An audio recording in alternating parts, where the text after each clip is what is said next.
இன்னைக்கு டாபிக் வந்து ஜியாகிரஃபியில் சாயில்ஸ், மண் மற்றும் மண்ணுடைய வகைகள் அனைத்தையும் பார்க்க போகிறோம். ஸோ அந்த டைட்டில் நீங்கள் பார்க்கும்போதே தெரியும். TNPSC, SSC, RRB, so all competitive எக்ஸாம்ஸ்லையும் கேட்பாங்க. அது மட்டும் இல்லாமல் ப்ரீவியஸ் இயர் கொஷின்ஸ் இருக்குதுங்க. ஸோ லாஸ்ட் இயருடைய ப்ரீவியஸ் இயர் கொஷின்ஸ் எல்லாமே பார்க்க போகிறோம். ஸோ பிஃபோர் தட் இந்த டாபிக் பொறுத்த வரைக்கும் கண்டென்ட்டில் ஸோ 7th சாப்டரில் இருக்குது பாருங்கள்.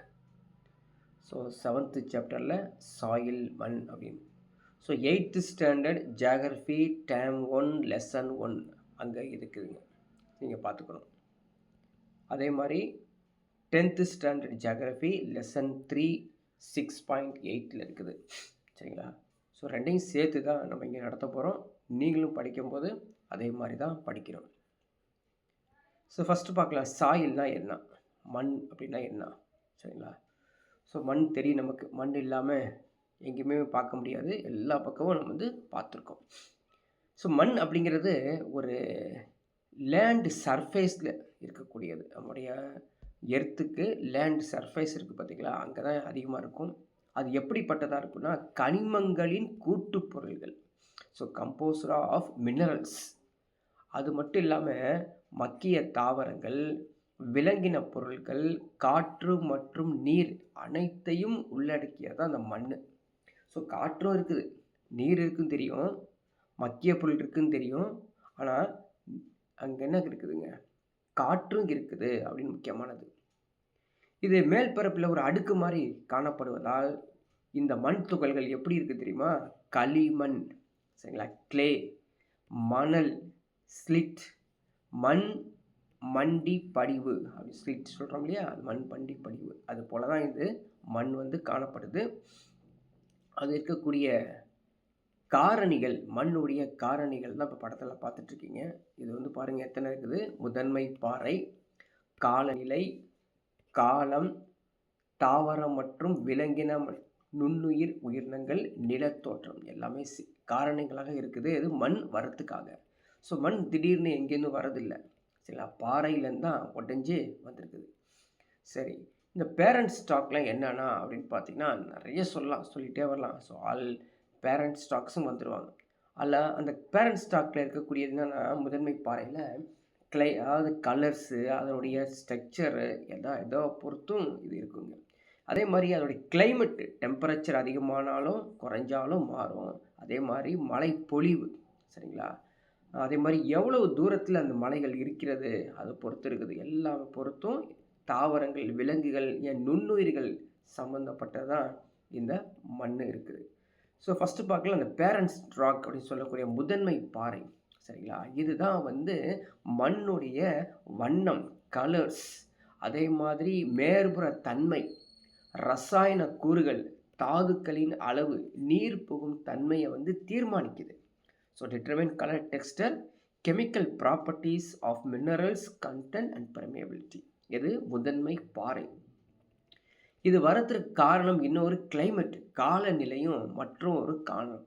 ஸோ காலநிலையில் அதிகமான வெப்பம் அல்லது குறைவான வெப்பம் அல்லது குளிர், மழை பொழிவு, இதனால் காரணமாக இது என்ன ஆகும் பார்த்தீங்கன்னா வெதரிங் நடக்குங்க. ஸோ வெதரிங் அண்ட் ஹியூமஸ் அது நடந்து மண் உருவாகும். அதுக்கப்புறம் ரிலீஃப் அப்படிங்கிறது நிலத்தோற்றத்தை சொல்கிறோம். ஸோ நிலத்தோற்றத்தில் அந்த நிலத்தோற்றம் இருக்கக்கூடிய உயரம், சரிவு, அந்த மண் குமிஞ்சிருக்கிற பொறுத்து இந்த ரிலீஃப் இது காணப்படும். So altitude, slope determine the accumulation of soil. அதே மாதிரி ஃப்ளோராஃபானா அண்டு மைக்ரோ ஆர்கானிசம், தாவரங்களும் விலங்குகளும் நுண்ணுயிர்களும் காரணமாக இது இருக்குது. ஸோ இதனால தான் என்ன ஆகுது, affect the rate of humus ஃபார்மேஷனும், ஸோ மட்க அளவுடைய நேரத்தையும் இது தீர்மானிக்கக்கூடியது. அதே மாதிரி டியூரேஷன் சொல்லக்கூடிய காலம், so determines the thickness of soil profile. அது அந்த மண்ணுடைய அடுக்கு இருக்குது பார்த்தீங்களா, அதை தீர்மானிக்கிறதே காலம். அப்போ சாயில் ஃபார்மேஷன் ப்ராசஸ் அப்படின்னு எடுத்துக்கிட்டோன்னா பல்வேறு காலநிலை சூழ்நிலைகளை சம்பந்தமானது தான் இந்த பாறைகள் மேற்கொண்டு சிதைவடைந்து மண் உருவாகிறது. இந்த மண் வகைகள் எங்கே இருக்குது, எப்படி இருக்குது, அதை பொறுத்து தான் இந்த மண் வகைகளும் காணப்படுது. சரிங்களா? இந்த மண் அடுக்கு பாருங்க குடுத்துருக்காங்க. ஏபிசிடி அப்படின்னு. ஸோ ஏ அப்படிங்கிறது மக்கிய உயிரினங்கள் கொண்ட மேல் மண். சரி, ஹியூமஸ் அண்ட் வெஜிடேஷன்ஸ். அதுக்கப்புறம் வந்து பார்த்தீங்கன்னா, மணல் மற்றும் களிமண் சேர்ந்த அடிமண், சிதைவுற்ற பாறை, வெதரிங் ராக் அண்ட் மூலப்பாறை. ஆனா எல்லாத்துக்கும் ஒரு பேரண்ட் ஸ்டாக் மூலமாக தான் அப்படியே வந்து மேல வந்திருக்குது. சரி, அந்த மண்ணுடைய வகைகள் என்ன அப்படின்னு பார்க்கலாம். ஸோ இந்திய வேளாண் ஆராய்ச்சி கழகம், Indian council of agriculture research, ICAR 1953 அவங்க தான் 8 வகையாக மண்களை பிரித்திருக்கிறார்கள். சரிங்களா? அது என்னன்னா அப்படிங்கிறது பார்க்கலாம். ஸோ ஃபஸ்ட்டு வந்து கரிசல் மண், பிளாக் சாயில், செம்மண், ரெட் சாயில், வண்டல் மண், அலுவியல் சாயில், காடு மற்றும் மலை மண், ஃபாரஸ்ட் அண்டு மவுண்டைன் சாயில், வறண்ட பாலை மண், சரிங்களா, அரிட் அண்ட் டெசர்ட் சாயில், சரளை மண், லேட்டரைட் சாயில், களிமண் மற்றும் சதுப்பு நிலமண், பீட்டி அண்ட் மார்ஷி சாயில், உப்பு மற்றும் காரமண், saline and alkaline soil. So இந்த டைப்ஸ் ஆஃப் சாயில்ஸை ஃபஸ்ட்டு நீங்கள் என்ன பண்ணணும்னு பார்த்தீங்கன்னா மனப்பாடம் பண்ணிக்கணும். கண்ணை மூடிட்டு சொல்ல தெரியணும். சரிங்களா? இப்போ இந்தியாவில் இப்போ சொல்லப்பட்டுள்ள மண் வகைகள் எத்தனை வகை எப்படி காணப்படுகிறது அப்படின்னு பாருங்களேன். ஸோ அதிகபட்சமாக கிட்டத்தட்ட 30% கிட்ட யார் இருக்காங்க அப்படின்னு பாருங்கள். கரிசல் மண், பிளாக் சாயில் தான் 30% கிட்ட இருக்காங்க. அதுக்கு அடுத்தது யார் அப்படின்னு பார்த்தீங்கன்னா ரெட் சாயில், செம்மண் வந்து 28%. மிகவும் குறைவாக இருக்கிறதா அந்த உப்பு கார மண் அப்படிங்கிறத நம்ம இந்த டெக்ஸ்டர், இந்த பை டயக்ராம் மூலமாக நம்ம தெரிஞ்சுக்கலாம். ஸோ அடுத்தது பாருங்கள், இந்தியாவில் எங்கெங்கே சாயில் இருக்குது அப்படிங்கிறத வந்து இந்த மேப் மூலமாக, ஸோ ஜாகிரஃபினால் மேப் நிறையா இருக்கும். இந்த மேப் மூலமாக கொஞ்சம் தெரிஞ்சுக்கலாம். ஸோ இதை வந்து நீங்கள் டவுன்லோட் பண்ணிக்கணும். இந்த பிடிஎஃபை டவுன்லோட் பண்ணிக்கிட்டு எந்தெந்த கலர் அலுவியல் சாயில் எந்தெந்த ஸ்டேட்டில் இருக்குது அப்படின்னு சொல்லி ஒரு ஷார்ட் ஃபார்மில் கொடுத்துருக்காங்க. இதை நீங்கள் பார்த்துக்கணும். சரிங்களா? ஸோ அதே மாதிரி தமிழ்லையும் கொடுத்துருக்காங்க, இங்கிலீஷ்லேயும் கொடுத்துருக்காங்க, படிச்சுக்கோங்க. சரி, ஓகே. இப்போ ஒவ்வொரு மண் வகையும் நம்ம பார்க்கலாங்க. ஃபஸ்ட்டு இந்த பிளாக் சாயில் பற்றி பார்க்கலாம். பிளாக் சாயில், ஸோ கரிசல் மண் சொல்கிறாங்களா, இது எப்படி உருவாகுது அப்படின்னு பார்த்தீங்கன்னா, இது தக்கான பகுதி உள்ள பசால்ட்டு பாறை, இந்த பர்டிகுலராக இருக்கக்கூடிய இந்த ராக்ஸை மட்டும் ஞாபகம் வச்சுங்க, அவ்வளோதாங்க. ஸோ பிளாக் சாயில் பொறுத்த வரைக்கும் பசால்ட்டு பாறை, so basalt of Deccan trap அதுலேருந்து தான் உருவாகுது. சரி, இது கலர் எப்படி இருக்குது அப்படின்னு பாருங்கள். ஸோ கலரை பொறுத்த வரைக்கும் டைட்டானியம் மற்றும் இரும்பு தாது இருக்கிறனால தான் அது பிளாக் சாயிலாக இருக்குது. என்ன இருக்குது? ஸோ டைட்டானியம் அண்டு இரும்பு, இது நான் வச்சுக்கணும். டைட்டானியம் அண்டு இரும்பு இருக்கிறனால தான் இது வந்து கலராக இருக்குது, பிளாக் கலராக இருக்குது. சரி, அப்படின்னா இந்த பாறையில் இருக்குது அப்படின்னு அதனுடைய வேதி பண்புகள் கொஞ்சம் போய் பார்த்தோம்னா பார்த்துங்க, டிக் பண்ணி வச்சுக்கோ. கால்சியம், மெக்னீஷியம், கார்பனேட், சரிங்களா? அது மட்டும் இல்லாமல் மேலே பார்த்துட்டு வந்தோம், இரும்பு, அலுமினியம், சுண்ணாம்பு, மெக்னீஷியம் எல்லாம் காணப்படுது. ஸோ இதெல்லாம் நீங்கள் வந்து கண்மூடி ஞாபகம் வச்சுக்கணும். ஸோ கரிசல் மண் அப்படின்னாலே கால்சியம், மெக்னீஷியம், கார்பனேட்டுகள், இரும்பு, அலுமினியம், சுண்ணாம்பு, மெக்னீஷியம்னு சொல்ல தெரியணும். எக்ஸாம்பிளில் கொஷின்ஸ் வந்து எப்படி வேணாலும் மாற்றி கேட்பாங்க. என்ன இல்லை, என்ன குறைபாடு அப்படின்னு எடுத்துக்கலாம். நைட்ரஜன், பாஸ்பரிக் ஆசிட், ஹியூமஸ் வந்து குறைபாடாக இருக்காமா, டிஃபிஷியன்சியாக இருக்காது. சரி, இந்த மண்ணுடைய தன்மை எப்படி இருக்கும் அப்படின்னு கொஞ்சம் பார்த்தோம்னா வெட்டாக இருக்குங்க, ஈரமாக இருக்குமாமா.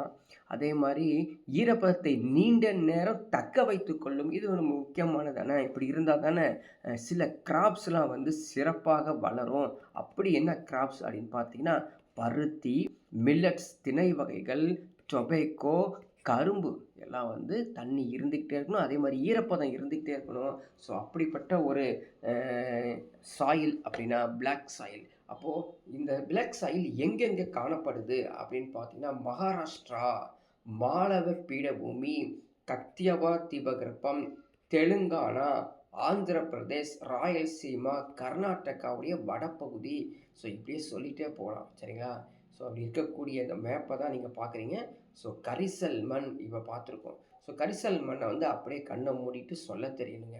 கொஷின்ஸ் கேட்பாங்க, இந்த கரிசல் மண்ணில் விளையக்கூடிய பயிர்கள் எவை அப்படின்னு கேட்பாங்க. அது தெரிஞ்சு வச்சுக்கணும். அதே மாதிரி பொருத்துகளை கேட்பாங்க, அதையும் தெரிஞ்சு வச்சுக்கணும். நெக்ஸ்ட் போனால் ரெட் சாயில். ஸோ செம்மண் சரியா சிவப்பு கலராக இருக்குது. காரணம் யாருங்க அப்படின்னு பார்த்தீங்கன்னா, படிக பாறைகளான கிரானைட், நைஸ் அப்படி வச்சுக்கோ. Granite and nice. So granite and நைசஸ் அது அவங்க தான் வந்து சிதைவடைஞ்சு ரெட் சாயிலாக மாறினாங்களாம். இப்படி இவங்க இருக்கக்கூடிய இந்த ரெட் சாயில் அப்படி என்ன உள்ள மகத்துவமாக இருக்குது அப்படின்னு பார்த்தீங்கன்னா, இரும்பு இருக்குது, மெக்னீஷியம் ரொம்ப அதிகமாக இருக்குது. மற்றவங்களை காட்டிலும் அயன் அண்ட் மெக்னீஷியம் அதிகமாக இருக்குது ரெட் சாயிலில். அது மட்டும் இல்லாமல் கொஞ்சம் குறைவாக இருக்கக்கூடியது நைட்ரஜன், பாஸ்பாரிக் அமிலம், சுண்ணாம்பு தாதுக்கள், இலை மட்கள் குறைவாக காணப்படுதாமா. சரி, இந்த deficient nitrogen, humus, phosphoric acid அப்படின்னு பார்த்தோம்னா கிட்டத்தட்ட கரிசல் மண் போலவே இதுவும் காணப்படுது. ஆனால் இந்த மண் எப்படி இருக்கும் அப்படின்னு பார்த்தீங்கன்னா, உப்பு கரைசலாக இருக்குங்க. சரிங்களா? அதே மாதிரி லைட் ஸ்ட்ரக்சராக இருக்கும், மென் துகள்களாக காணப்படும். கண்டிப்பாக செம்மண் படிவை நம்ம அங்கங்கே மழை பெய்யும் பொழுது பார்த்துருப்போம். ஸோ கிராப்ஸ் என்னென்ன கிராப்ஸ் வளரும் பார்த்தீங்களா? கோதுமை, நெல், பருத்தி, கரும்பு, அது இல்லாமல் பல்சஸ், பருப்பு வகைகள் எல்லாமே வந்து சிறப்பாக வளரக்கூடியது. இது சொல்லும் பொழுதே தெரியும். நெல் நம்ம ஊரில் இப்போ நம்ம ஊரில் வந்து உற்பத்தி செய்கிறாங்க, கரும்பு உற்பத்தி செய்கிறாங்க. சரிங்களா? கரும்பு உற்பத்தி செய்கிறாங்க. அப்போ கண்டிப்பாக தமிழ்நாடு இருக்குதுன்னு அர்த்தம். பாருங்கள் எங்கெங்கே இருக்குது? தமிழ்நாட்டில் இருக்குது, கர்நாடகா, சோட்டா நாகப்பூர் பீடபூமி, அதான் ஜார்க்கண்டில் இருக்கக்கூடிய பகுதி, தக்கான பீடபூமியில் கிழக்கு பகுதி, சரிங்களா? தென் மாநிலங்களான கேரளா, இந்த பகுதியிலலாம் வந்து இந்த ரெட் சாயில் வந்து பரவி இருக்கிறத இங்கே மேப்லையும் போட்டு காமிச்சிருக்காங்க. நீங்கள் இதை பார்த்துக்கணும். மூன்றாவது மிகவும் முக்கியமான ஒரு சாயில் அல்லுவியல் சாயில், வண்டல் மண். சரிங்களா? இது வந்து பார்த்தீங்கன்னா, ஸோ காதர் பள்ளத்தாக்குன்னு சொல்லுவாங்க. அந்த காதர் பள்ளத்தாக்கி அந்த பகுதியில் வெளிர் நிறமுடைய மணற்பாங்கான மண்ணில் தான் காணப்படுதாமா.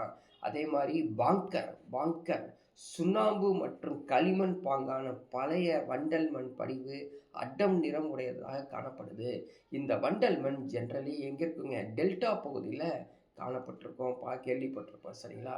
இது பேசிக்கலி என்னங்க அப்படின்னு பார்த்தீங்கன்னா செடிமெண்ட்ஸ். இது ஒரு செடிமெண்ட் தாங்க. சரிங்களா? ஓடைகள், சிற்றோடைகள், ஆறுகளுடைய வேகம் குறையும் பொழுது அந்த பாறைகள் அப்படியே வந்து செடிமெண்ட் ஆயிரும். அந்த செடிமெண்ட் ஆன மண் தான் இந்த வண்டல் மண். இந்த வண்டல் மண்ணில் என்னென்ன இருக்கும் பாருங்கள். ரிச் மினரல்ஸ் காணப்படுதுங்க. பொட்டாசியம், சரிங்களா? பாஸ்போரிக் அமிலம் அந்த ரெண்டுலேயும் இல்லை, இங்கே இருக்குது. சுண்ணாம்பு, கார்பன் கலவைகள் அதிகமாக காணப்படுது. நைட்ரஜன் குறைவாக இருக்குது. மூணுலேயும் நைட்ரஜன் குறைவாக இருக்குது. இந்த மண் வகைகள் பார்த்தீங்கன்னா மண்டி சில்ட்டுகள் வந்து அதிகமாக காணப்படுவதால் வந்து கிராப்ஸு, நிறைய கிராப்ஸு நம்ம சாப்பிட்டுட்டு இருக்கோம் பாருங்கள். நெல், கோதுமை, கரும்பு, எண்ணெய் வித்துகள், ஆயில் சீட்ஸ் எல்லாமே வந்து சிறப்பாக பயிரிடப்பட்டு நல்லா வந்து மகசூல் கொடுக்கக்கூடிய ஒரு மண். இந்த மண் எங்கெங்கே காணப்படுது அப்படின்னு கொஞ்சம் பார்க்கலாம். ஸோ கங்கை மற்றும் பிரம்மபுத்திரா ஆற்று பள்ளத்தாக்கு, புரியுதுங்களா? எங்கேயாது அது கங்கேட்டிக் அண்ட் பிரம்மபுத்திரா பிளைன்ஸ் அப்படின்னு சொல்கிறோம் இல்லையா? இந்த ரிவர் வேலிஸ், அந்த வேலிஸில் தான் இது காணப்படுது. இதுதான் டெல்டா பகுதி. இது அது இல்லாமல் உத்தரப்பிரதேசம், உத்தரகாண்ட், பஞ்சாப், ஹரியானா, மேற்கு வங்காளம், பீகார், சரிங்களா? கிழக்கு கடற்கரை அந்த பகுதியில் ஆற்று முகத்துவார பகுதி. சரிங்களா? ஸோ இங்கே அது எஸ்டரிஸ் சொல்லுவாங்க இல்லையா? அந்த எஸ்டரிஸ் ஃபுல்லாகவே வந்து இந்த டிஸ்ட்ரிபியூஷன்ஸ் வந்து அந்த அல்லுவியல் செல் காணப்படுது. ஸோ அது இருக்கக்கூடிய பிளேசஸ் தான் அந்த ஃபோட்டோவில் அந்த மேப்பில் பார்க்குறீங்க. சரி, ஃபஸ்ட்டு மேப் பார்த்தோம் இல்லையா? அதே தான் எல்லாத்துலேயும். சரிங்களா? நான்காவது அப்படின்னு பார்த்தீங்கன்னா forest and mountain soil. So இது சொல்லும் போல தெரியும் எங்கேருந்து உருவாகும். கண்டிப்பாக ஃபாரஸ்ட் அண்டு மவுண்டைன்லேருந்து உருவாகும். பனி மழை பெய்யுது இல்லையா? பனிமலை இருக்கும். வெப்பநிலை வந்து ஹையாகவும் இருக்கும், லோவாக இருக்கும். அதான் வந்து வெதரிங் காஸ்டு பை ஸ்னோ சொல்கிறாங்களே. அதுவும் இல்லாமல் டெம்பரேச்சர் வேரியேஷன், பௌதிக சிதைவு அப்படின்னு சொல்லுவாங்க. பௌதிக சிதைவு அப்படின்னா மெக்கானிக்கல் வெதரிங், இதெல்லாம் காரணம் காட்டி காலநிலைக்கு அது சரியான அந்த காலநிலைக்கு ஏற்றவாறு, இந்த கிளைமேட்டுக்கு ஏற்றவாறு அந்த மலையில் இருக்கக்கூடிய காடுகளில் இருக்கக்கூடிய அந்த மண் அப்படியே வந்து சரிஞ்சு மண் உருவாகிரும். இதில் வந்து என்னென்ன இருக்கும் அப்படின்னு பார்த்தீங்கன்னா கண்டிப்பாக பொட்டாஷ், பொட்டாஷ், பாஸ்பரஸ், அது மட்டும் இல்லாமல் சுண்ணாம்பு சத்துக்கள் எப்படிங்க குறைவாக தான் காணப்படுதாமா, டிஃபிஷியண்ட்டாக இருக்குது. இந்த மண்ணில், காடுகள் இருக்கக்கூடிய மண்ணில். ஸோ அதிக இலை மட்கு சத்துக்கள் உடையது, வெரி ரிச் இன் ஹியூமஸ் கிடைக்குது. ஸோ இதில் வளரக்கூடிய காடுகள்னு திங்க் பண்ணி வச்சுக்கங்க. அந்த காடில் வளரக்கூடிய கிராப்ஸ் என்னது, காப்பி, தேயிலை. ஏன்னா எஸ்டேட் கேள்விப்பட்டிருப்பீங்க, மலை பாங்கான பகுதி. நெல் கொஞ்சம், மக்காச்சோளம், உருளைக்கிழங்கு, பார்லி, சரிங்களா, வெப்பமண்டல பழ வகைகள், வாசனை பொருட்கள் எல்லாமே இங்கே வந்து பயிரிடப்படுகிறது. சரிங்களா. இது எங்கெங்கெல்லாம் மலைப்பகுதி இருக்குதோ அந்த மலைப்பகுதியில் தான் இந்த மண்கள் வந்து காணப்படும். சரிங்களா.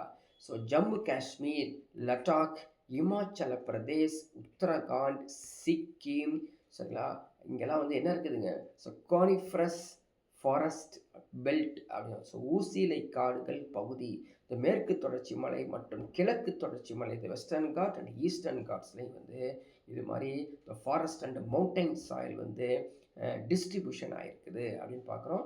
ஸோ மேப்லேயே நீங்கள் அண்டர்ஸ்டாண்ட் பண்ணிக்கலாம். So fifth one, அரைட் and desert soil, வறண்ட பாலைவன் சொல்லும் பொழுதே எங்கேன்னு தெரியும், கண்டிப்பாக பாலைவன பகுதியில் தான். அந்த காலநிலை மிகவும் வறண்டு காணப்படும், வெப்பம் அதிகமாகவே இருக்கும். சரிங்களா. மண் எப்பொழுதுமே வறண்டே காணப்படும். ஸோ காற்றடிச்சாலே அந்த மண் வந்து பறக்க ஆரம்பிச்சிடும். அப்படி இருக்கக்கூடிய மண் என்னங்க, மட்கு சத்து மிகவும் குறைவாக இருக்கும். So due to the absence of vegetative cover அப்படின்னு. ஸோ இப்படி இருக்கக்கூடிய இந்த மண்ணில் வேறு ஏதாவது வேதியியல் இருக்குதா அப்படின்னு பார்த்தீங்கன்னா, அதிக அளவில் உப்பு இருக்கும், ஆசிட் தன்மை அதிகமாக இருக்கும், பாஸ்பேட், சரிங்களா, அது இல்லாமல் கால்சியம் கார்பனேட்டும் காணப்படும். ஸோ இதில் இந்த கெமிக்கல்ஸ் நேம்லாம் வந்து ஒவ்வொரு மண்ணுக்கும் நீங்கள் ஞாபகம் வச்சுக்கணும், எக்ஸாம்பிள் கேட்டு விட்ருவாங்க. சரி, இதில் என்ன அப்படின்னு பார்த்தீங்கன்னா, நைட்ரஜன் மற்றும் உயிர் சத்துக்கள் குறைவாகவே காணப்படுது. இது பார்ப்பதற்கு வெளிர் நிறம், light in colour, low humus, favourable structure, low in moisture. So moisture ரொம்ப குறைவாக இருக்கும், ஈரப்பதமே இல்லாத மாதிரி தான் இருக்கும். அப்படியே காற்றடிச்சா பறக்குங்க, அப்படியே பறக்கும். சரி, இதில் வளரக்கூடிய பயிர்கள் என்னன்னா ஞாபகம் வச்சுக்கணும், திணை வகைகள், மில்லட்ஸ், பார்லி, பருத்தி, சோளம், ஸோ பல்சஸ், பருப்பு வகைகள். சரிங்களா. பட் இந்த என்ன பாலைவனம்னு சொல்கிறீங்க, திணை வகைகள், பார்லி, பருத்தி, சோளம், பருப்பு வகைகள்னு சொல்கிறீங்களே, அப்படின்னா வித் இரிகேஷன் அப்படின்னு சொல்ல. ஸோ நீர்ப்பாசன வசதியுடன் தான் இந்த பயிர்கள் இங்கே வளர முடியுது. சரி, எங்கெங்கெல்லாம் கண்ணை மூடிட்டு சொல்லலாம், ராஜஸ்தான், சரிங்களா, எங்கன்னா பாலைவனம், குஜராத்தின் வடபகுதி, பஞ்சாப் மாநில தென் பகுதியில் இந்த வறண்ட பாலைவன மண் வந்து காணப்படுது. சரி, ஆறாவது பாருங்க, சரளை மண், laterite soil. So laterite soil, இங்கே என்ன லேட்டரைட் வரத்துக்கு காரணம் என்ன அப்படின்னு பார்த்தீங்கன்னா, லீச்சிங் நடக்கும். லீச்சிங் சொல்லுவாங்க, மண் சுவரல் அப்படின்னு சொல்லுவாங்க. மண் சுவரல் என்ன அர்த்தம், ஒன்று டெம்பரேச்சர் அதிகமாக இருக்கும், இல்லை டெம்பரேச்சர் மிகவும் குறைவாக இருக்கும். இப்படி மாறி மாறி வர்றதுனால அந்த ராக்லேருந்து என்னாச்சுங்க, சரளை உருண்டை சரள மண் சொல்லுவோம் பார்த்தீங்களா, மண்ணே இருக்காது, உருண்டை இருக்கும். ஸோ இந்த மண் வந்து பார்த்திங்கன்னா அதிகமாக என்ன காணப்படும் அப்படின்னு பார்த்தீங்கன்னா, இரும்பு, அலுமினியம், நீரேற்ற ஆக்சைடுகளால் காணப்படும். Composed mainly of hydrated oxides of iron and aluminium. So இந்த கெமிக்கல்ஸ் நேம்ஸ்லாம் வந்து கிளியராக நீங்கள் படித்து வச்சுக்கணும். சரி, இப்படிப்பட்ட இந்த மண், இந்த சரளை மண் எப்படி இருக்கும் அப்படின்னு பார்த்தீங்கன்னா, ஜென்ரலி உயரமான மலைப்பகுதியில் அமிலத்தன்மத்துடன் காணப்படுவோம். சரிங்களா. இது வந்து இதில் ஈரப்பதமே இருக்காது. சரிங்களா. களிமண் கலந்த வண்டல் படிவுகள் அங்கங்கே காணப்படும். இந்த மண் எதற்கு பயன்படுது, காப்பி பயிரிட பயன்படுகிறது, ரப்பர், முந்திரி, மரவள்ளி கிழங்கு, ஸோ டாப்பியோக்கா அப்படின்னு சொல்கிறோம் இல்லையா, அந்த மரவள்ளி கிழங்கு பயிரிடுவதற்கு பயன்படுகிறது. இப்படி இருக்கக்கூடிய இந்த மண் எங்கெங்கே காணப்படுது அப்படின்னு பார்த்தீங்கன்னா, எல்லாமே ஹில்ஸ் பகுதி, அஸ்ஸாம் குன்றுகள், கேரளா மற்றும் கர்நாடகா பகுதி, மேற்கு தொடர்ச்சி மலையுடைய அடிவார பகுதி, ஒடிசா மற்றும் கிழக்கு தொடர்ச்சி மலைகளில் தான் இந்த மண்கள் வந்து காணப்படுது. சரிங்களா? ஓகே, 7வது பார்க்கலாம். PT and marshy soil. களிமண் மற்றும் சதுப்பு நிலமண். இங்கே தான் வந்து நிறையா வந்து பயிர்கள் வளரக்கூடிய ஒரு முக்கியமான சதுப்பு நில மண் அப்படின்னு சொல்லுவோம். ஏன்னு கேட்டிங்கன்னா, அந்த மண் பேசிக்காகவே ஈரக்கால நிலையாக இருக்குது. So humid region from organic மேட்டரில் இது காணப்படுது. காரணம் என்ன? இது இந்த மண் இருக்கிற பகுதி வந்து பார்த்திங்கன்னா, மழை அளவு அதிகமாக இருக்கும், அதிக ஈரப்பதம் இருக்கும். So heavy rainfall and high humidity இருக்கிறதுனால அந்த சதுப்பு நில மண் காணப்படுது. இதில் அப்படி என்ன இருக்குது அப்படின்னு பார்த்தீங்கன்னா, என்ன இருக்குது அப்படின்னு சொல்கிறத விட பொட்டாஷ், பாஸ்பேட் வந்து குறைவாக காணப்படுகிறது. அதான் பிரச்சனை. சரிங்களா? அப்படி என்ன பிரச்சனை? இது குறைவாக இருக்கிறனால விளைச்சல் நல்லா இருக்கும், மண் கருமை நிறமாக இருக்கும், அதிக காரத்தன்மையாக இருக்கும், இலை மட்கெல்லாம் வந்து விழுந்து கம்போஸ்டாக அது இருக்கிறனால, சரிங்களா, நிறையா வந்து முக்கியமான பயிர்கள் நெல், சணல் வந்து அங்கே வளருதுங்க. ஸோ நெல் இது மாதிரி வளர்கிறனால தான் நம்ம வந்து உணவு பயிர் வந்து நெல் வந்து இங்கே அதிகமாக பயிரிடப்படுகிறது. இது எங்கே காணப்படுது? கோட்டயம், கேரளா, ஆலப்புழா, எங்கே அங்கே தண்ணி எப்பயுமே நிற்கும். அதே மாதிரி ஒடிசா, தமிழ்நாடு, அதாவது சுந்தரவன் காடுகள் சொல்கிறோம் இல்லையா, அந்த பிளேஸில் இருக்கும். பீகார், உத்தரகாண்ட், அல்மோரா மாவட்டத்திலையும் இந்த மண்கள் வந்து காணப்படுது. களிமண் மற்றும் சதுப்பு நில மண். ஸோ அடுத்தது பாருங்கள், உப்பு மற்றும் காரமண், சலைன் அண்ட் அல்கலைன் சாயில். சரிங்களா? இது வரத்திற்கு காரணம் என்ன அப்படின்னு பார்த்தீங்கன்னா, இது வரத்துக்கு காரணம் நுண்புழை நுழைவு. என்னதுங்க? உப்புக்கள் நுண்புழை நுழைவு. எப்படி இந்த இது வந்து நம்ம வடிகால் அமைப்புலாம் எல்லாமே நீர் பிடிப்பு காரணமாக தீங்கு விளைவிக்கக்கூடிய உப்பு நுண்புழை நுழைவு அப்படின்னு சொல்லுவாங்க. So formed due to ill ட்ரைனேஜ்லாம் இல்லாமல் இருக்கும் பார்த்தீங்களா, அந்த பகுதியில் causes water logging, injurious salt are transferred from subsurface to the top oil by capillary action. சரிங்களா? இந்த பாயிண்ட்லாம் முக்கியமானது. இந்த சென்டென்ஸே கொடுத்து அது உப்பு மற்றும் காரமண்ணுக்கு சரியானதா தவறானதா அப்படின்னு கேட்பாங்க. முதல் 2 தவறு, முதல் 2 சரி, 1 3 தவறு மாற்றி மாற்றி கேட்பாங்க. நீங்கள் வந்து மேலோட்டமாக படிச்சுட்டு போனீங்கன்னா அங்கே வந்து நம்ம ஆன்சர் கொடுக்க முடியாமல் திணறிடுவோம். ஏன்னா அந்த அந்த பாயிண்ட்டு முக்கியமானது. ஸோ கேபிலரி ஆக்ஷன் மூலமாக தான், நுண்புழை நுழைவு காரணமாக தான் இது உருவாகுது. இந்த மண் பார்த்திங்கன்னா அதிக உப்பு இருக்குது, காரத்தன்மை இருக்குதுங்க. ஸோ அப்படி இருக்கக்கூடியது என்ன பாருங்கள், sodium, magnesium, calcium, sulphuric acid. சரிங்களா? சல்ஃபுரிக் ஆசிட் சொன்னால் சல்ஃபுரிக் ஆசிட், இந்த அமிலம் தான் நிறைய காணப்படுது. இந்த பார்க்குறதுக்கு இந்த மண் எப்படி இருக்கும் அப்படின்னா, சிதைக்கப்படாத பாறைகள் போலவே காணப்படும். அது இல்லாமல் சிதைவுற்ற கனிமங்களும் காணப்படும். ஸோ அது மாதிரி தான் இந்த மண் வந்து தன்மை இருக்கும். ஆனால் ஜென்ரலாக இது வந்து அதிக காரத்தன்மை இருக்கிறனால பெருசாக பயிர்கள் வளர்வதற்கு ஏற்ற சூழ்நிலையே இது இருக்காது அப்படின்னு தெரிஞ்சுக்கணும். ஸோ இப்படிப்பட்ட மண் எங்கே இருக்குது அப்படின்னு பார்க்கலாம்.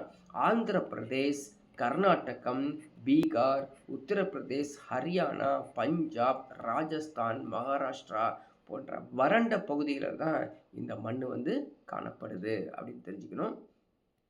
சரிங்க, இப்போது எஸ்பெஷலி தமிழ்நாட்டில் இந்த மண் வகைகள் எங்கெங்கே காணப்படுதுன்னு சொல்லி இதையும் நம்ம படித்து வச்சுக்கணும், முக்கியமானது.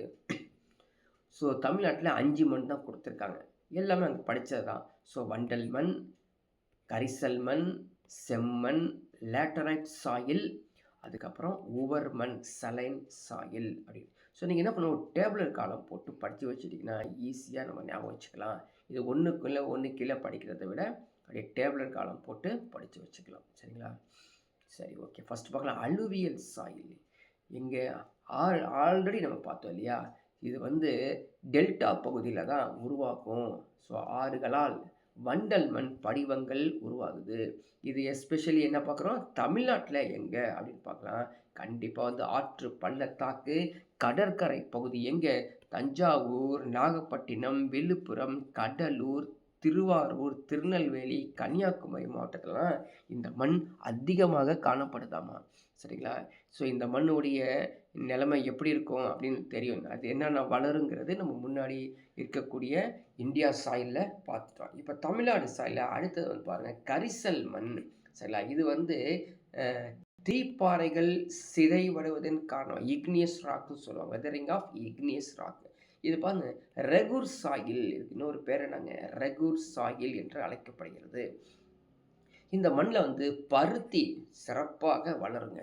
ஸோ பிளாக் காட்டன் சாயில் இங்கே வந்து சொல்லுவாங்க. ஜென்ரலி பிளாக் காட்டன் சாயில் எங்கெங்கே காணப்படுது பாருங்கள். கோயம்புத்தூர், மதுரை, விருதுநகர், திருநெல்வேலி, தூத்துக்குடியில் வந்து இந்த கரிசல் மண்கள் வந்து அதிகமாக காணப்படுதாமா.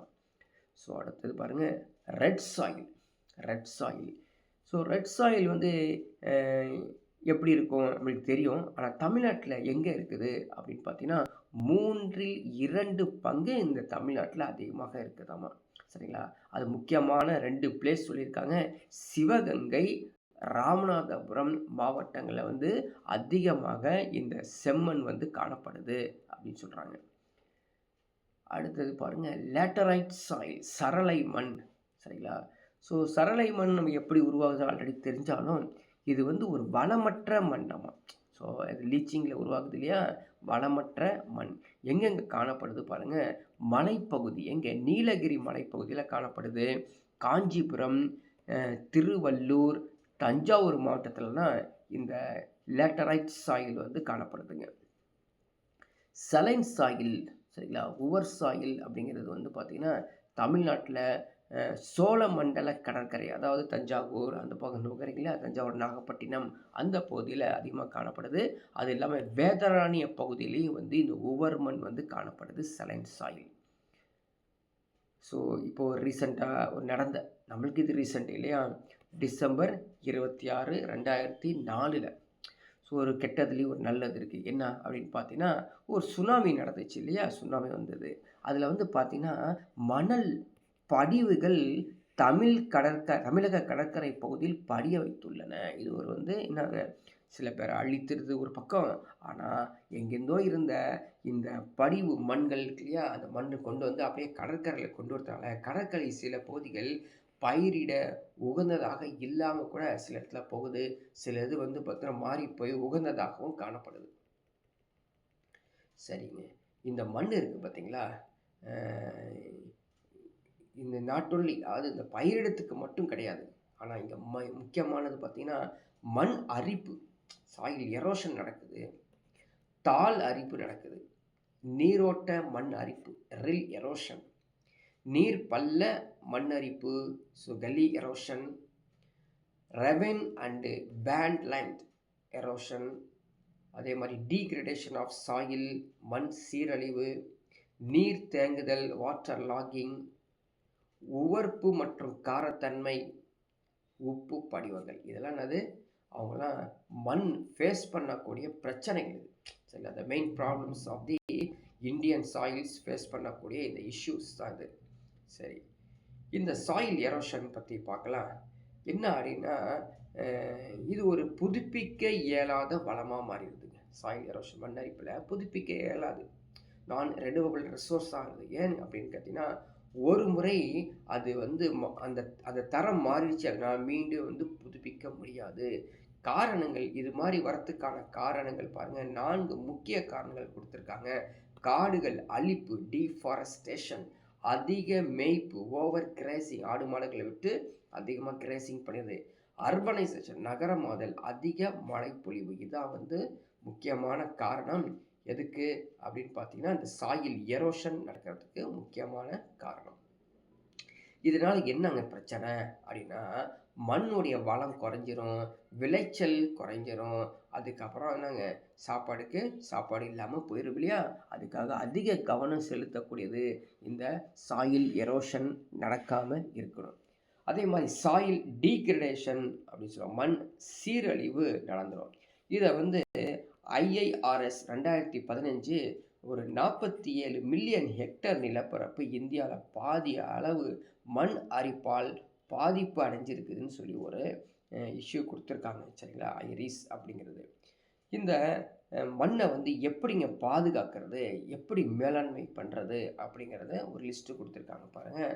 ஸோ அஃபாரஸ்டேஷன் பண்ணணும், காடுகளை உருவாக்கணும், கன்ஸ்ட்ரக்டிங் டேம்ஸ் அண்ட் பேரேஜஸை கட்டிடணும், prevention of over grazing. So மேய்ச்சல் பண்ணிக்கங்க, ஆனால் அதிக மேய்ச்சல் பண்ணக்கூடாது அப்படின்னு.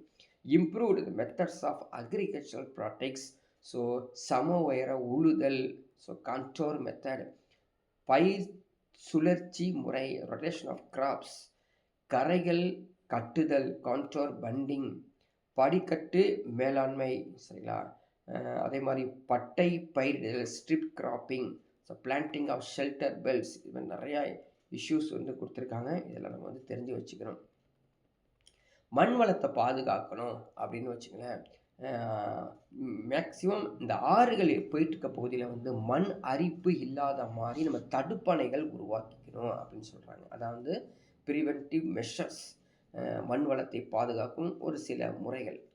அதே மாதிரி படிக்கட்டு வேளாண்மை பார்த்துருப்பீங்க. இப்படி இருக்கும், இப்படி வந்து நீங்கள் ஸோ இந்த இடத்துல பயிரிடுவாங்க, இங்கே பயிரிடுவாங்க, ஸோ இதனால் வந்து மண் அரிப்பு நடைபெறாது அப்படின்னு சொல்லி. அதே மாதிரி காண்டூர் எனப்படும் சம உயரம் உள்ள இடங்கள் ஏற்ப மண் அணைகள் வந்து கட்டிக்கணும் அப்படின்றாங்க.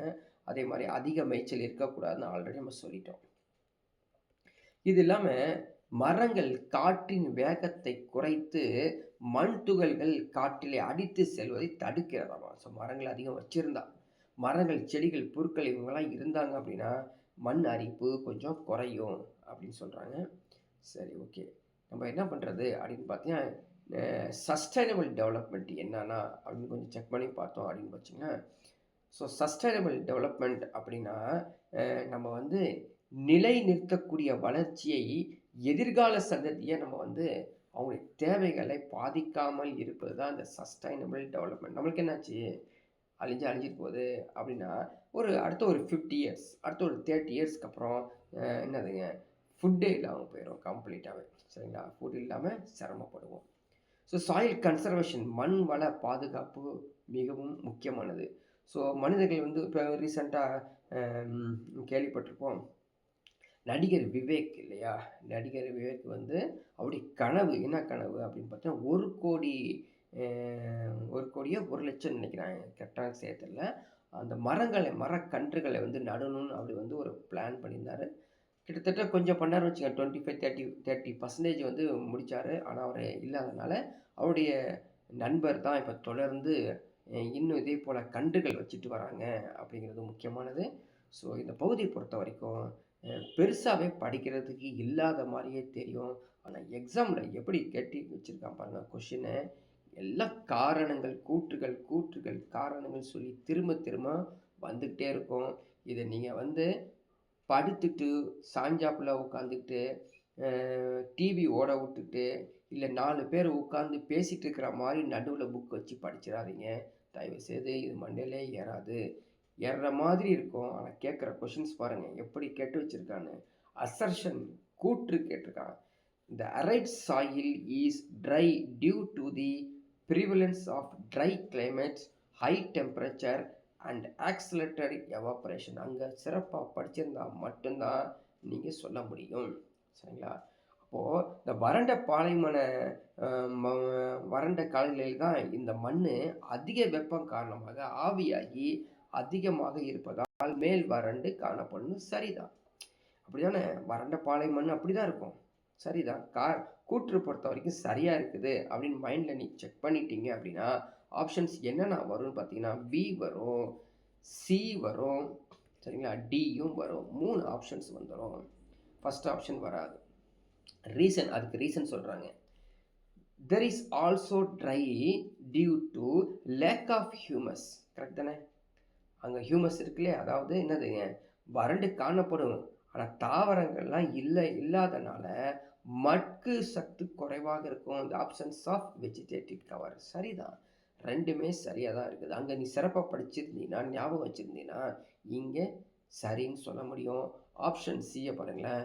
Both A and R are true.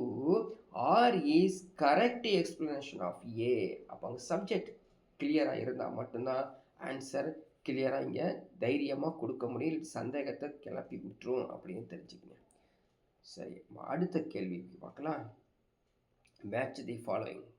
சும்மா கிடையாது, மேட்ச் தி ஃபாலோயிங். அங்கே கரெக்டாக நம்ம படிச்சிருந்தோம்னா இங்கே ஆன்சர் வரும் அப்படின்னு தெரிஞ்சுக்கோங்க.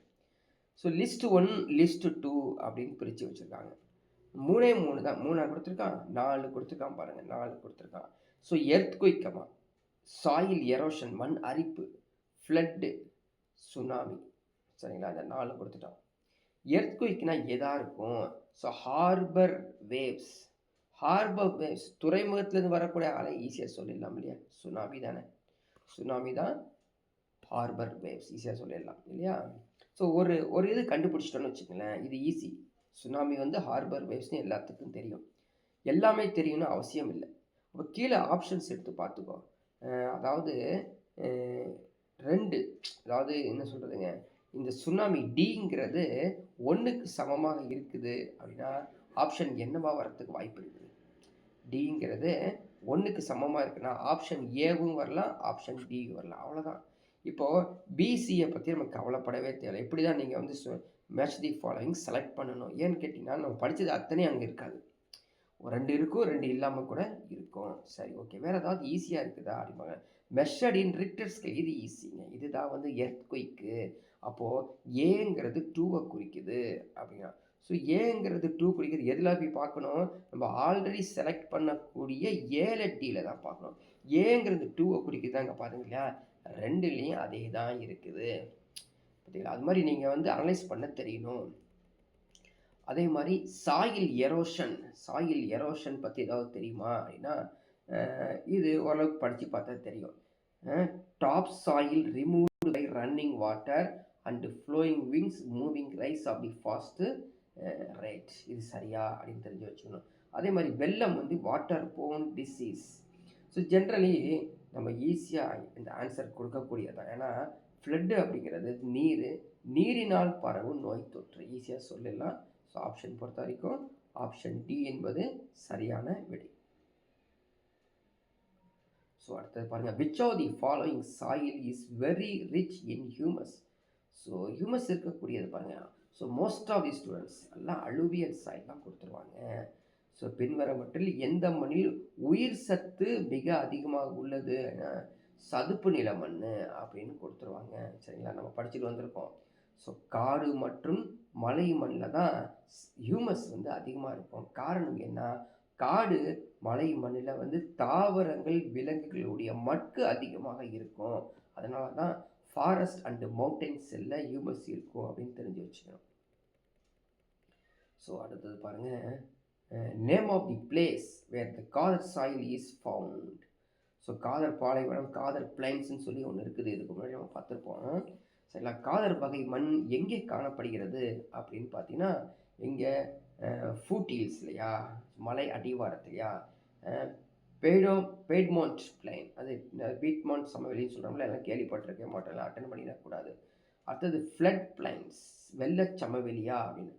ஆல் ஆஃப் தி எபோவா, இந்த இடத்துல லாக் ஆயிடுவாங்க. இப்போ இங்கே தான் பிரச்சனை இருக்குது. ஆல் ஆஃப் தி எபோவா மேலே உள்ள அனைத்துமா, இல்லை மலை அடிவாரமா, அல்லது வெள்ள சமவெளியா, இல்லை பீட்மெண்ட் கேள்விப்பட்டதே இல்லையே, ஒருவேளை அதுவோ கூட ஆன்சராக இருக்குமா அப்படின்னு இது கன்ஃபியூஸ் ஆயிரும். புரியுதுங்களா? ஸோ இதெல்லாம் வந்து நிறைய அனலைஸ் பண்ணணும். நிறைய அனலைஸ் பண்ணி கிளியராக. ஸோ அந்த காதர் சாயில் அப்படிங்கிறத வந்து இதுக்கு முன்னாடி நம்ம வந்து காதர் பிளேன்ஸ்ன்னு சொல்லி ஒன்று பார்த்தோம் சரிங்களா, ப்ரீவியஸ் கிளாஸில். அங்கே போய் எடுத்து பார்த்தீங்கன்னா தெரியும், அங்கே வந்து ஃப்ளட் பிளைன்ஸ் தான் சரியான வழி. வெள்ளச்சமவெளி மட்டும்தான் வரும், மேலே உள்ள அனைத்தும் வராது. அப்போது ஒரு டவுட் இருக்கும் இல்லையா நமக்கு, இந்த பீட்மாண்ட் சமவெளினா என்ன, அதே நெட்டில் உட்காந்து சர்ச் பண்ணி பார்த்துக்கணும். சரிங்களா?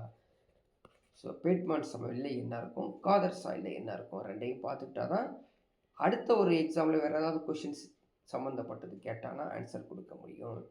சரி, ரைட். அடுத்தது பாருங்கள், திரும்ப ஒரு கொஞ்சம் சிரமமானதான். என்ன அசர்ஷன் ரீசன் அப்படின்னு கேட்டிருக்கான். என்ன கேட்டிருக்கான்? black soil getting their parent materials from the weathered rock. சரிங்களா? கரிசல் மண் இப்போ படிச்சுட்டு வந்தோமே, சொல்ல முடியுமா? கரிசல் மண் அவற்றின் மூலப்பொருட்கள் வானிலை சிதைவுற்ற பாறைகளிலிருந்து உருவாகிறது. படித்தது ஞாபகம் இருக்குதுப்பா. சரிதான் அப்படின்னு ஒரு முடிவு எடுத்தீங்கன்னா, இல்லைன்னு சொன்னீங்கன்னா அது வேறு பிரச்சனை. சரின்னு நீங்கள் முடிவு எடுத்தீங்க அப்படின்னா என்னென்ன ஆப்ஷன்ஸ் வரும்? ஏ ஆப்ஷன் வரும். ஏன்னா ஏ அண்ட் ஆர் கரெக்டுன்னு கொடுத்துருக்கான். பி வரும், சி வரும், வேறு எதுவும் வராது. இப்படி தான் நம்ம செலக்ட் பண்ணி ஆகணும். சார் ரீசன் எடுத்து பாருங்கள். இந்த black soil have a high water retaining capacity. Black soil ஈரப்பதமாக இருக்குன்னு கேள்விப்பட்டோமா இல்லையா? கேள்விப்பட்டோமா? இல்லை. பிளாக் சாயில் ஈரப்பதமாக இருக்காது, வெட்டாக இருக்காது. அதிக நீரை தக்க வைக்கும் திறனா? இப்போ பார்த்து புரியுதா?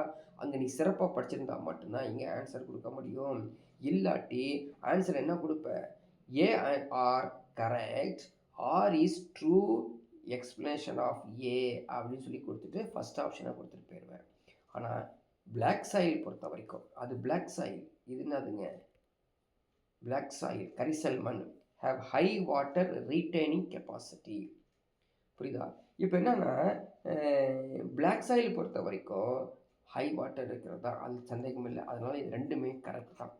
So both are correct. இப்போ என்னன்னா இந்த ரீசனு அந்த கூற்றுக்கு சரியான எக்ஸ்பிளேஷன் கொடுக்குதா அப்படிங்கிறது தான் முக்கியமானது. அப்போ திரும்ப கொஸ்டின் எடுத்து படித்து பார்க்கணும். கரிசல் மண் மூலப்பொருட்களில் வானிலை சிதைவுற்ற பாறைகளிலிருந்து பெறுகிறது. அப்போ அங்கே சிதைவுறதை பற்றி பேசுகிறான். வெதர்டு ராக்கை பற்றி பேசுகிறான். இங்கே வாட்டர் ரீட்டைனை பற்றி பேசுகிறான். ஒன்றுக்கு ஒன்று சம்மந்தம் இல்லை. So R does not explain A அப்படிங்கிறது நீங்கள் தெளிவாக ஒரு முடிவு எடுக்கணும். இங்கே ஜஸ்டிஃபிகேஷன் தான் வெரி வெரி இம்பார்ட்டண்ட். தீர்மானித்தல் அப்படிங்கிறது முக்கியமானது. சரியாக தீர்மானிக்க போயிட்டீங்கன்னா சாதாரண ஒரு சிறிய டாப்பிக்கில் நீங்கள் தவறுகள் கிட்டத்தட்ட ஜியாகிரஃபி பொறுத்த வரைக்கும் ஒரு 15லேருந்து 20 கொஷின் வந்துடுங்க. எதுக்காருக்கு? டிஎன்பிஎஸ்சிக்கு. பாருங்கள் அடுத்த ஒரு கேள்வி. The soil internationally known as tropical chernozems are third largest soil group in India. கேள்விப்பட்டிருக்குமா?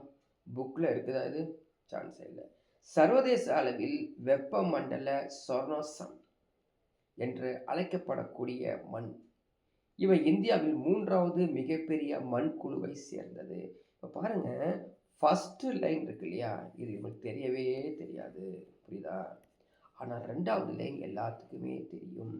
3வது மிகப்பெரிய மண் குழு அப்படின்னா அது பிளாக் சாயில் தான். அந்த லிஸ்ட்டில் பார்க்கும்போது 3வது மிகப்பெரிய மண் குழு அது பிளாக் சாயில் அப்படிங்கிறது சரியான விடை. ஸோ இது மாதிரி நீங்கள் படிக்கும்போது இருக்காது, வேறு எங்கேயாவது சின்ன குழு மூலமாக ஆன்சரை கண்டுபிடிக்க முடியும். ஆனால் சிலது ப்ராக்டிஸ் பண்ணிக்கிட்டே நீங்கள் வந்தீங்கன்னா ப்ரீவியஸ் இயர் கொஷின்ஸ்லாம் எடுத்து பண்ணும் பொழுது வந்துடும். சரி, ஓகே. அடுத்த ஒரு கேள்வி. அலுவியல் சாயிலை பற்றி எது சரியானது அப்படின்னு சொல்கிறாங்க. So alluvial soil is rich in என்ன இருக்கும்? அலுவியல் சாயிலில் என்ன இருக்கும்? இரும்பு இருக்குமா, சுண்ணாம்பு இருக்குமா, கால்சியம் இருக்குமா, பொட்டாஷ் இருக்குமா, அலுமினியம், மெக்னீஷியம், கார்பனேட்டு, இரும்பு. சரியா? அப்படி நம்ம வந்து செக் பண்ண போனோம்னா கண்டிப்பாக டி ஆப்ஷன் என்பது தவறு. சரியா? அங்கே என்ன இருக்கும்? நிறைய உப்புத்தன்மைலாம் இருக்காது அலுவியல் சாயில், அது வண்டல் மண். சரிங்களா? இரும்பு அலுமினியம் மட்டும் இருக்குமா? அதுவும் தவறு. சரிங்களா? இரும்பு அலுமினியம் மட்டுமா இருக்கும்? எல்லாமே இருந்தால் ஏஆர்பி தான் சரியான விடை. ஏஆர்பி தான் சரியான. சரி, ஒன்று இது எப்படி முடிவெடுக்கிறது? ஆன்சர் ஏவா பியா அப்படின்னு கொஞ்சம் திங்க் பண்ணி பார்க்கணும். சரி, அலுவியல் சாயில் வண்டல் மண்ங்கிறது எங்கே இருக்கும்? எங்கே இருக்குங்க? டெல்டா பகுதியில் தான் அதிகமாக காணப்படும்.